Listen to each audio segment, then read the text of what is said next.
Vous écoutez Radio Lomé, il est 12h30.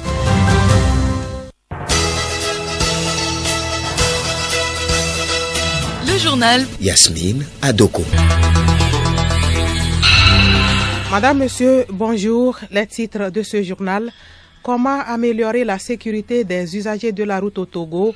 Le gouvernement veut renforcer le dispositif législatif. Que pense l'homme de la rue sur le retrait ou l'annulation du permis de conduire ou en cas d'infraction? Nous le saurons dans ce journal. Promotion de l'innovation dans la recherche scientifique au Togo, c'est le but recherché par le ministère de l'Enseignement supérieur et de la Recherche. 4 projets ont été lancés dans ce sens ce jeudi à Lomé. Autre projet lancé aujourd'hui, celui de la gestion durable des écosystèmes et terres des zones semi-arides du Nord Togo. Il inclut l'amélioration des conditions de vie et des moyens de subsistance des communautés. La page des sports sera essentiellement consacrée aux résultats de la 8e journée du championnat national féminin de football. Et puis, dans la série de dossiers sur les 69 ans de Radio Lomé, nous recevons aujourd'hui M. Agbo Adama, ancien technicien.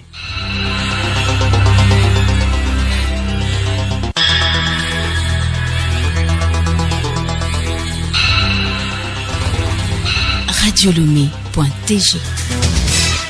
Le gouvernement a, au cours du Conseil des ministres tenu hier, pris une décision relative aux sanctions sur les infractions commises dans la circulation routière. Ainsi, les auteurs de graves infractions pourraient se voir retirer leur permis de conduire allant de 6 mois à 4 ans, voire définitivement. Une équipe de Radio Lomé a réalisé un micro-trottoir à cet effet. Voici l'avis des citoyens. Sur la route, il y a les conducteurs sérieux et les conducteurs qui font du jugement foutisme. Maintenant, pour des cas où il faut faire le retrait, il faudrait que ça soit bien spécifié, les conditions dans lesquelles il faut faire le retrait de permis de manière définitive. Il faudrait plutôt qu'on fasse de telle en sorte que de manière graduelle, comme on le fait dans les pays étrangers, qu'on réduit des points à niveau donné, on retire maintenant le permis et là tu retournes passer le code, le permis encore pour avoir une nouvelle carte. Selon moi, si vous commettez infraction, on peut vous retirer 2 points. Ça dépend de l'infraction saignée. Jusqu'à si ça atteint 20, là, on peut retirer carrément. Mais dit que l'infraction est commise et en même temps on retire, moi je ne suis pas d'accord. À mon avis, c'est une bonne décision parce que les gens conduisent mal. Parfois, les conducteurs refusent de rouler sur la chaussée, mais roulent sur les accotements au point de cogner les piétons. Les automobilistes le font, les motocyclistes également. Je pense que c'est une décision qui réduira les accidents de la route. Si vous voyez les statistiques que le ministre Yak a données sur les accidents de la route, vraiment c'est énorme. Ce que moi je vois, si on met ça en activité, si on a puni 2 ou 3 personnes, et ça servira de leçon aux autres quoi. Donc là, ils vont respecter le code de la route. Et suivez l'actualité commentée ce soir à partir de 20h30 sur la station du plaisir. Ce sera dans l'actualité à la loupe. Le ministère de l'Enseignement supérieur encourage la recherche. Il a lancé ce jeudi à Lomé 4 projets relatifs à la formation et à l'innovation. N'est-ce pas, Clarisse Tombité? Ces 4 projets sont dans un ensemble appelé Variwa. C'est l'une des composantes du programme de recherche et d'innovation de l'Organisation des États de l'Afrique, des Caraïbes et du Pacifique OEACP avec la contribution financière de l'Union européenne. Le contenu de ces 4 projets avec professeur Kwame Kokou, directeur national de la recherche et de l'innovation au ministère de l'Enseignement supérieur et de la recherche. Il s'agit du projet de formation des chercheurs qui est hébergé à l'université de Kara. Vous avez également un service d'accompagnement, c'est-à-dire assister les jeunes à idéaliser, à maturer les idées et à assurer leurs projets dans un cadre donné. Au niveau de l'ITRA, ils ont mis en place un projet qui est très intéressant également, c'est de créer un start-up qui permet d'accompagner les agriculteurs. Et le dernier projet, ça c'est l'université de Lomé, c'est de mettre ensemble les chercheurs et les entreprises dans un cadre donné de manière à ce que le chercheur puisse trouver son compte. Les principaux objectifs recherchés à travers Variwa rassure le ministre, professeur Majesté Iwateba, dans la valorisation de l'innovation au Togo. C'est un atelier qui a deux buts essentiels. Le premier, c'est d'abord informer. Informer le monde scientifique, le monde universitaire, les partenaires techniques et financiers sur l'existence quand même d'un potentiel en ce qui concerne la recherche et l'innovation dans notre pays. Et le deuxième élément, c'est former aussi ceux qui sont dans l'informel et qui ne savent pas tout à fait comment mettre en place toutes leurs énergies, tous leurs talents pour qu'ils puissent effectivement faire une recherche qui soit une recherche appréciée. 4 pays sont bénéficiaires de Variwa, à savoir le Togo, le Bénin, le Burkina Faso et le Sénégal. La gestion durable des terres est une approche d'ensemble qui possède un potentiel de transformation bénéfique pour les communautés. Le lancement de la phase de mise en œuvre du projet de gestion durable des terres et des écosystèmes des zones semi-arides du Nord Togo intervient après son approbation par les partenaires financiers. Juliette Kamdé. Le projet concerne les régions de la Kara et des savanes. Pour une durée de 5 ans, il se consacre aussi bien à la gestion durable des terres qu'à la conservation de la biodiversité. Tchingilou Abizou, chargé de programme environnement au PNUD. Il y a des techniques de réhabilitation des terres. On peut faire des rideaux de paysage pour arrêter les érosions.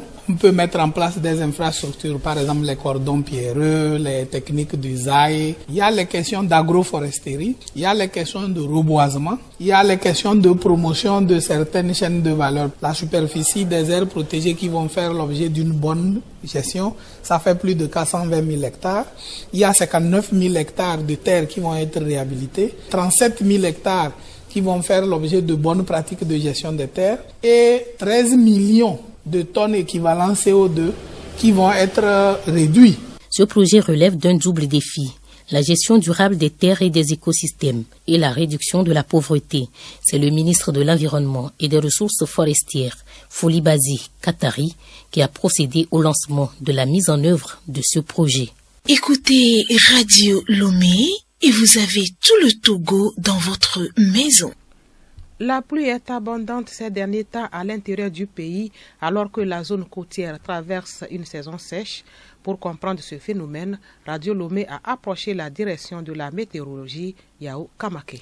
Et selon les explications de Mumpo Nkoyi, chef division climatologie et gestionnaire de la base des données météo, le fait que l'intérieur du Togo est bien arrosé au détriment de la partie sud du pays est un phénomène naturel.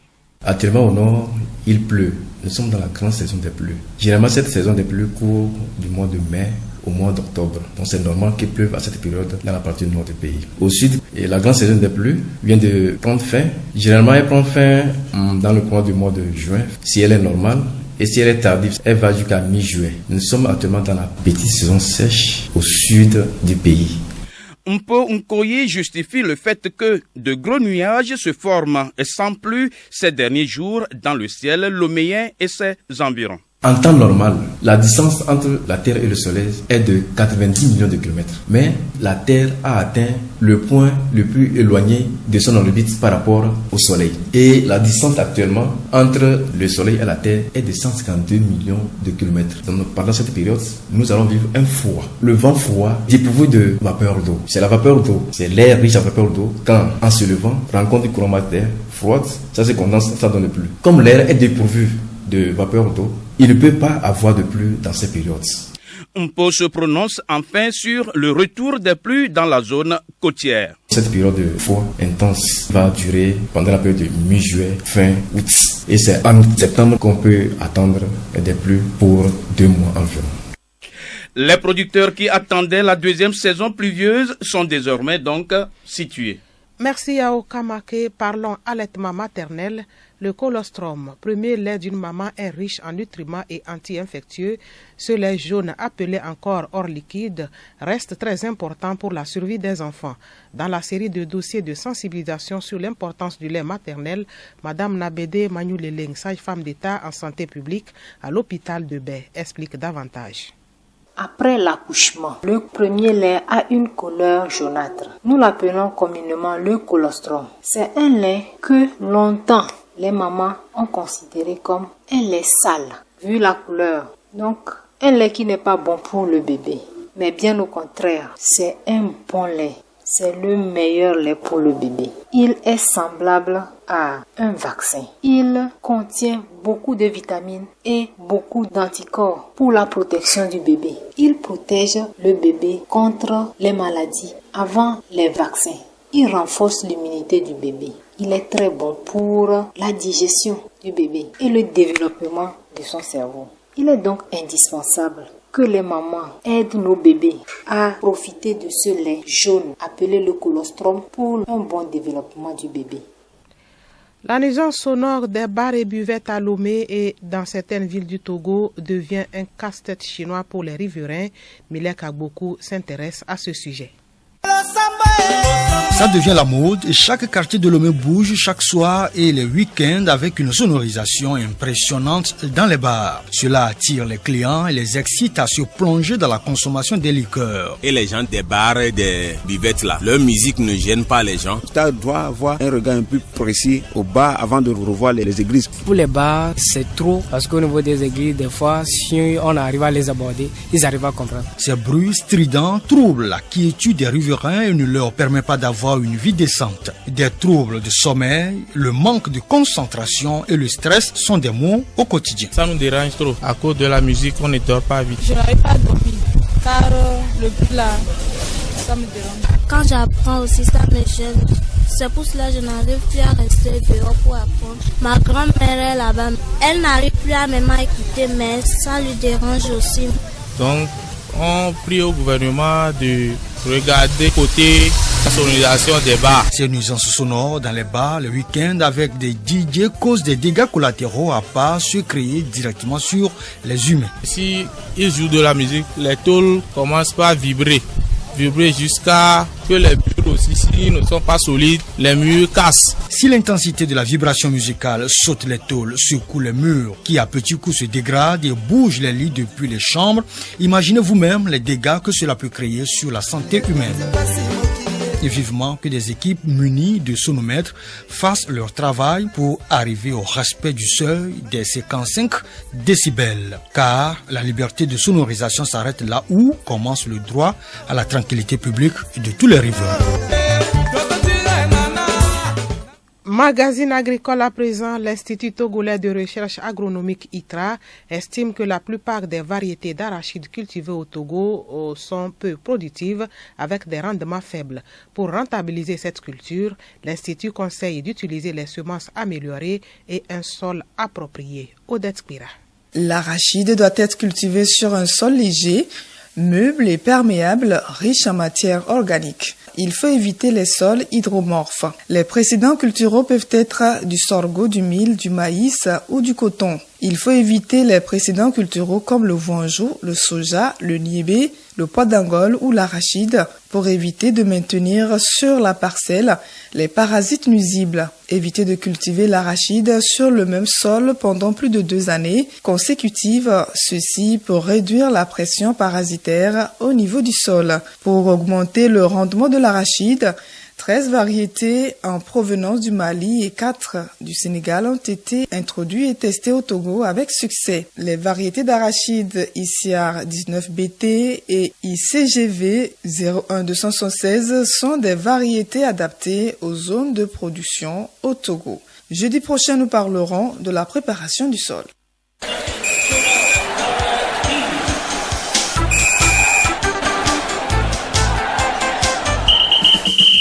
La 8e journée du championnat féminin de football de première division a été disputée hier mercredi avec des fortunes diverses. Atleta fait sensation devant Winners Girls 6-0. Nous retrouvons Milek Agboko. 6-0, c'était le score. Atleta FC de Lomé, le champion en titre, affiche bel et bien ses intentions d'aller faire une très bonne prestation sur l'échiquier sous-régional. Il va représenter le Togo aux éliminatoires de la Ligue africaine des champions de football. Voici les autres résultats. AC Amis du Monde gagne Biliva 1-0. Aché FC et Tempête FC se séparent 1 but partout. Djara 0, US Amou 0. Bella FC et Djabir FC font match de parité 4 buts partout. Gazelle 2 et Étoile féminine 1. L'arbitre international togolaise Amedome Vincentia va représenter le sifflet féminin togolais à la prochaine Coupe du Monde féminine des moins de 20 ans. La compétition aura lieu du 10 au 28 août prochain à Costa Rica. Tournoi Renaissance Cloto 6e édition connaîtra sa 3e journée ce week-end avec des affiches tout feu tout flamme. Ce samedi à Hanik Badjougan, Olympique AC joue à Sat Dagometomegbe. À Agouga, Aigle Royal de Kpalimé joue NCA de Kpalimé. À Koumachame, Dream Team reçoit Réveil FC de la localité. Puis à Kpimewume, face à face au Pera FC, Kekeli FC. Dimanche, Riverain ira défier Asahad de Haniba chez lui. À Gougar, Elephanto croise Afad à Vetono. GGK est tout puissant. Une finale avant la lettre sera très chaude à Koumachame. Puis à Kpimewume, Beme FC de Kpele Beme affronte Racine FC de Lavier. 69 ans de Radio Lomé cette année avec des témoignages des anciens de la station du plaisir. Notre invité aujourd'hui est Agbo Adama, ancien technicien. Il répond aux questions de Grace Goto. Monsieur Agbo Adama, bonjour. Bonjour. Comment avez-vous travaillé à Radio Lomé? J'ai travaillé beaucoup pour Radio Lomé. Je me suis sacrifié. J'ai donné le meilleur de moi-même pour Radio Lomé. Depuis que je suis arrivé à Radio Lomé, j'ai eu à cultiver le pardon. Et j'ai aussi vu le donner et le recevoir de Radio Lomé. Quel est votre regard sur la prestation de la radio aujourd'hui? Nous sommes trop monotones sur les mêmes choses. Il va falloir que Radio Lomé diversifie un peu ses émissions, aller aussi vers la population. Mais pour les émissions, c'est toujours axé à Lomé. Avant, nous voyons les gens aller en reportage jusqu'au nord et au-delà pour faire tout ce que nous avions entendu. Les Kao Carré à l'époque se promenaient pour faire des émissions. Mais il n'y a plus ça. Il va falloir que Radio Lomé reprenne ces activités-là. Que Radio Lomé reprenne exactement sa popularité d'antan. Merci, Monsieur Adamago. Merci beaucoup.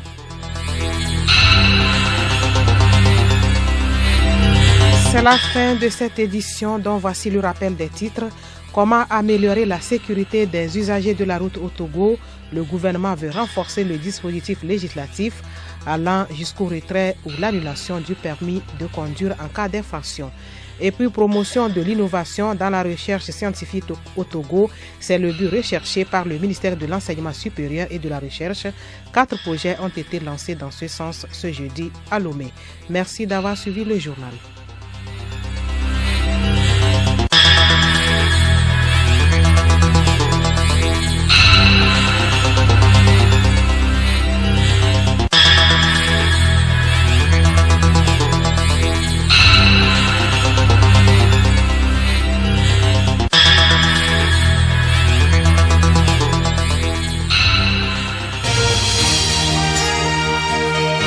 Radio Lomé, boîte postale 434, email radiolomé@radiolomé.tg. radiolomé.tg